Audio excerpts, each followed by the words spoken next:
Go over reach.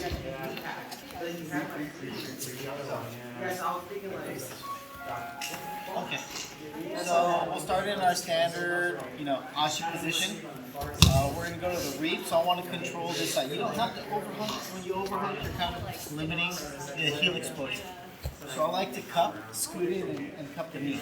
I'm going to go ankle, and push this through, and then when you're getting reaped, make sure that you allow yourself to turn your hips.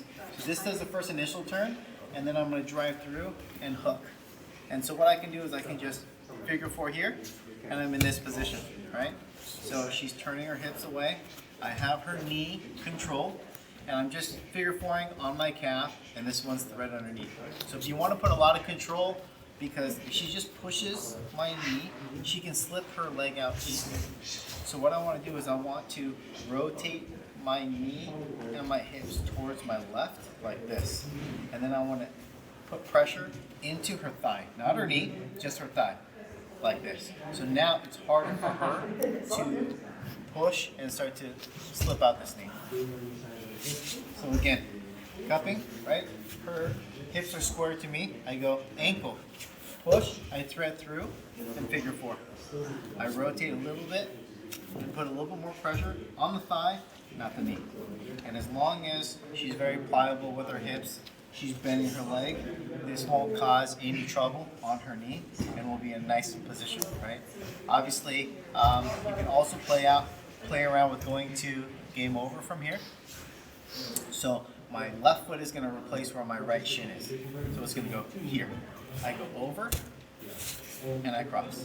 So this would be your game over position. I'm trapping the far side foot. I'm reaping through and I'm pinching my knees because she needs this foot to extract in order to defend. So one more time. I have my ashi, seated ashi position, right? I'm here, I thread through and figure four. If I want more control, I start rotating my knees and my hips and putting pressure onto her thigh. If not, I can go through, keeping this tight, and then I'll cross my feet, and now I expose the heel. Okay? So we'll start that with just a reap. Any questions with that? Okay, with your partner, please. 1, 2, 3. So I do want to make clear as to which leg is on the lock for game over. So when we're over here, right, and when we go over, I want to pull this in. My right leg has to go underneath my left, like this.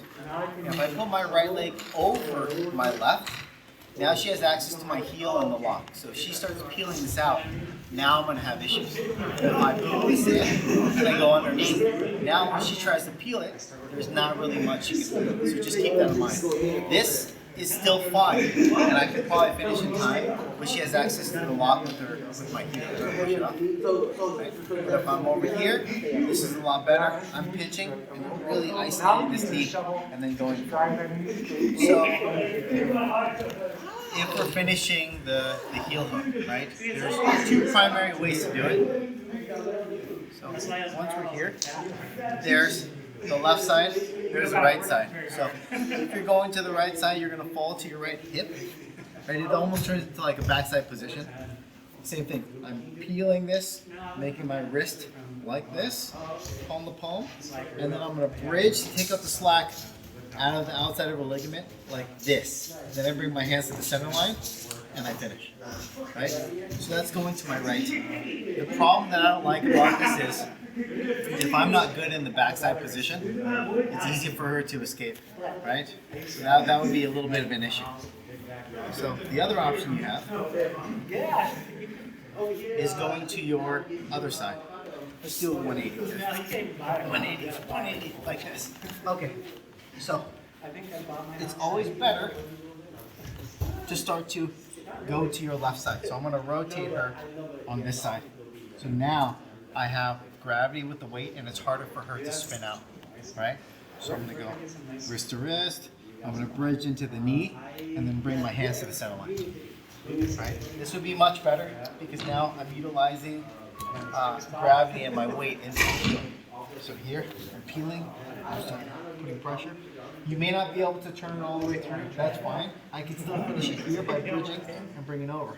If her leg is more straight, that allows me to start turning her hips, catching the heel, bridging, and then bringing my hands to the center line. And this is outside heel hook for both. So again, 1, 2, threading through. I can fall and finish on this side. You see how the heel's exposed? Catching, or I'm more upright and I start rotating her hips through. Catching here and then finishing. So finish those 2 different heel hook finishes. Going to your right, going to your left. See which one makes more sense for control. I prefer the left side, but sometimes it's harder because they're already turning away to the left. Okay, with your partner. 1, 2, 3. Okay, so she's gonna reap. So there's a big difference between when I'm escaping with the heel being trapped or with no heel trapped. So the main thing is I need to clear this foot, and if she's not controlling my foot, that means I can just push on this one. So what I'm gonna do is I'm gonna post, and I'm gonna use my hand to elevate, bring this leg back here. Then I can start putting pressure into Tiffany. So it's important that when you bring this way, I don't want your knee to be stuck here. Now this is like a backside position. I want your knee to be out. If your foot's clear, you can pass it. You can start switching. You can go to the back. You have a lot of options from there. So she has the reap. So yeah, she's right here. So I'm clear. So I'm gonna push. I'm gonna pop up. And then my knee is out. So if it's nice and trapped or she starts grabbing the foot, I want you to put your hands down, push on the butt, slip, and go straight out. Right? Anytime they have your foot trapped, I want you to go straight out.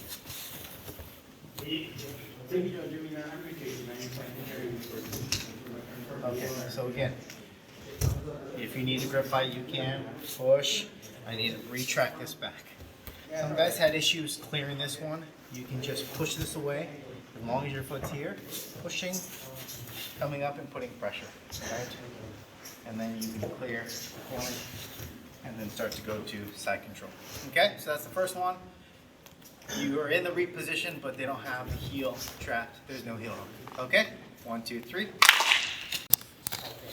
Okay, so why can I not do the same thing if she has my heel and she's starting to go for it? So the main reason is because if I'm pushing the knee and she starts driving her heel down while she has the heel, I won't be able to slip it out, and we're gonna end up in this position here. So now I'm in like a backside position, and she can still finish a heel hook here by bridging and then bring her hands across the center line. So if they're a good player, they might start dragging and they're gonna start rotating with you. So your key is this leg, this bottom leg. This is the one that's gonna help you escape. Because if I push this one, she's gonna belly down and start rolling. She can even roll all the way through, right? And then she's gonna put me in a bad position where I can no longer keep spinning. So what I wanna do is I wanna push on the bottom leg. That's gonna isolate her rotation and help me keep my knee out. Because pushing here means my knee goes straight down because she's attacking. If I can push here, I'm gonna clear my knee to the ground on this side. So I'm pushing, same thing, and I'm popping my knee out. That's the key. And then she's not following or moving this leg. And same thing, there obviously is a threat. Anytime they have that foot, there is a threat that something can happen. It's fine. Something can happen where you may pop, but the ligaments from my knee are relatively safe. So even if she starts to crank that and my knee is clear, I'm okay. I'm gonna push on her butt and extract my foot straight out. Anytime she has my foot, whether my knee is clear or not, I can no longer just spin out. If I spin, she's controlling my rotation and I'm gonna pop one of my ligaments. So she reaps through, right? And she has the heel. So bottom one, I'm pushing, I'm pulling my knee up and down, and now it's out of that gap. I can push and slide right out. You can play around with it a little bit, right? Let's say she has the heel. You can try to clear here, but you'll notice that it's just going straight down because I have nowhere to go. So pushing, And if you have difficulties clearing your foot, you can extract there, and then you can go. But ideally, we're just pushing, elevating. My knee pops out. I go straight out, and I'm out. Okay? Any questions? All right, please. 1, 2, 3.